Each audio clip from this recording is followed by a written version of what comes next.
Hey, it's time for another Uncle Gregory Let's Play, because we never get sick of these, do we? No, we don't. That's what you want to say. I am Bloodborne, amazing guy. I'm awesome at this.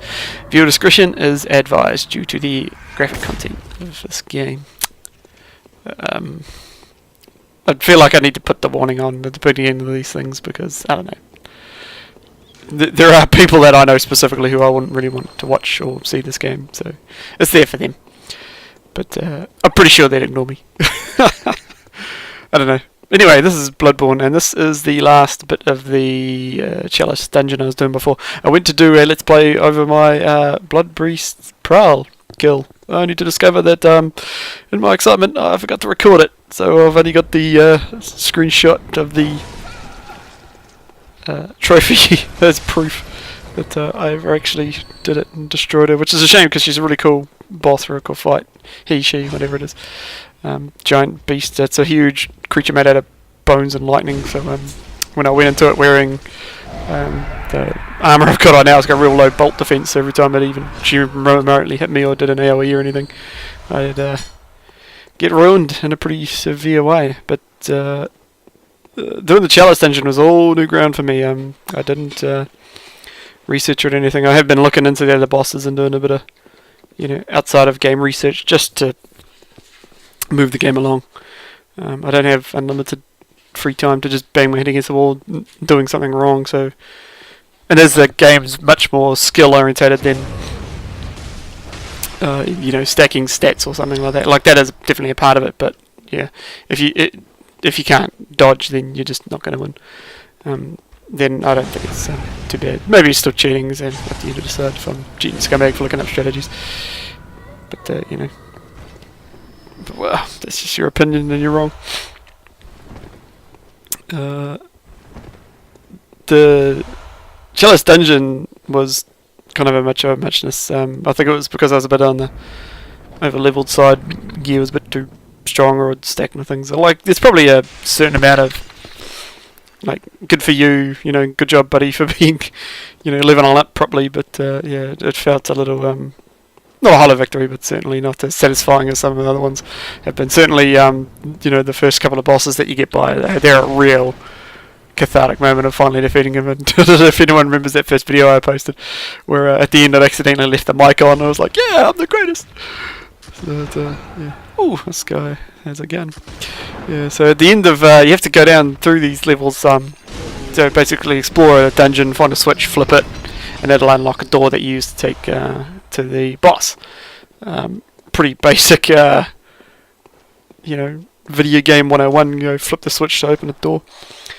I was really expecting something more exciting to come out of this coffin.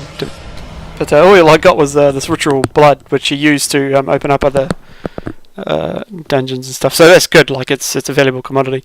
It's just it's expecting gear or something. You don't really get skills, so it's all stuff you put on.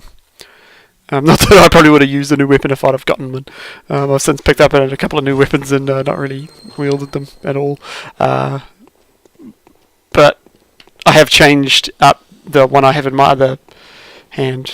Just to have something that's sort of alarmingly different, and I'll need to practice with it because I've been using this greatsword so much. I'm very familiar with it, and so I'm very practiced with it. It's the go-to weapon.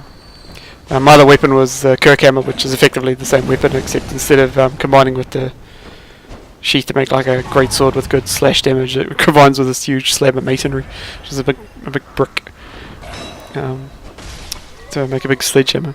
One of the things that's really cool though is that the alternate form for both the great the Kirk hammer and the holy sword is that the one-handed sword you get look identical.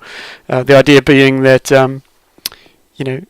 members of the I forget their name, the hunters would. They'd take up their holy sword to go do battle with the beasts, and then they'd pick their favourite sheath. So I imagine they're walking around and it's like, yeah, morning friends, yeah, morning Jeffrey, yeah, what sheath you going with? I think I'll go with a huge slab of masonry. What about you? I think I'll go with the thing that turns into a flaming dog. Oh, yeah, that's interesting, yeah. But one of the other blades I've just picked up, I've seen in a lot of Let's Plays. It seems quite popular. It's a real fast weapon. It reminds me a lot of Zuko's sword in The Last Airbender. It's like one sword that you click together, and then you can click it to make two, one for each hand, and they match, which is brilliant look. The new area I'm exploring in game is called the Forgotten Woods. That it's been a real nice change up of the scenery after running around in Yarnum and then doing this challenge dungeon. I was getting kind of sick of the masonry. I think I just flung myself on that. I was humming and hawing about it for a while. I was like, should I jump down there? There's bound to be something down there. I'm not gonna. I'll just do it. Time to harden up, mate, and just leap off the building to your perpetual death. But the new area is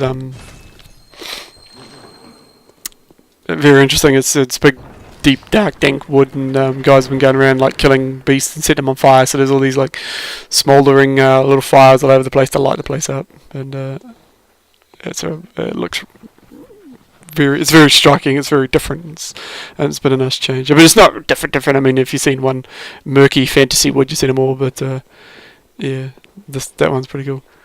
It's pretty cool. I just gotta stop saying that. That one's it's very striking. It's very ominous, but this game's very much sort of running up and down roads. So it's still that, it's still like you can very clearly see where you can and can't get to, which I like. But a little bit more freedom to roam around was always nice. Although I'm a sandbox guy at heart. Like Grand Theft Auto is sort of my favourite kind of game. I like it having a nice big area to run around and do. I like if I take it to my head to point myself west and just go. I want to be able to. Not that more linear games aren't amazing in their own way, but yeah, it is something I prefer. Better take on an obstacle from whichever direction I like. At the end of this, there is a boss fight coming. I fought this gigantic flaming dog, and I had an advantage where I had pretty good fire defense in my gear. So this game does seem to be very sort of like that. The clothes make the man or woman if you're that way inclined in a video game or in real life, where you pick the correct resistance gear for the challenge ahead. So for the forest, when I first saw Deep Dark Forest, I thought that'll be Poison Town, and discovered that there's actually a lot of fire in the first bit, and that poison comes later. So I'm just gonna have to carry the two sets video. Hello, dog. Soak. Doesn't he look amazing? Just like that. Just drink that thing in for a minute. Oh man, awesome looking creature. You can see right down inside him too. He's all hollow and fiery. It's Balrog's pet. Somebody's gonna get sued. Not me though. I didn't create the thing. Very sort of predictable boss actually. It was a little bit when I saw this gigantic fire-breathing monster, I thought, oh good lord, this thing's gonna have some bizarreness to it. But it was very kind of World of Warcraft dragon combat rules. Stay away from its front and its not even its back really. I mean, just stay away from its front. Oh, look at the fiery blood spooshing at him too. Spoosh, that's a word. This one was another fight seat in my pants kind of action. Didn't do a lot of that. I take it as kind of it's like I got lucky, but I don't know. What I'm doing works for me. It's one of the major disadvantages of the Great Sword. Is its slow swing time. Like when it hits like a train, with a pain train. But it sure takes its time getting there. So you got to be on the ball. I think it's one of the reasons I like it, because I'm very good at judging its distances and times now. So far, a lot of the bosses have been get in behind them and chop their back legs up. Well, that's it. He's done. So see you, mate. Pre-slaughtered. It's cool little boss. I'm pretty sure I'll pick up the next chalice, but I haven't started on that yet. So I want to do more Forbidden Woods and get more into the deeper into the game. So that's another round of Bloodborne, everybody. Hope you had fun. I certainly had fun, and may the good blood guide your way.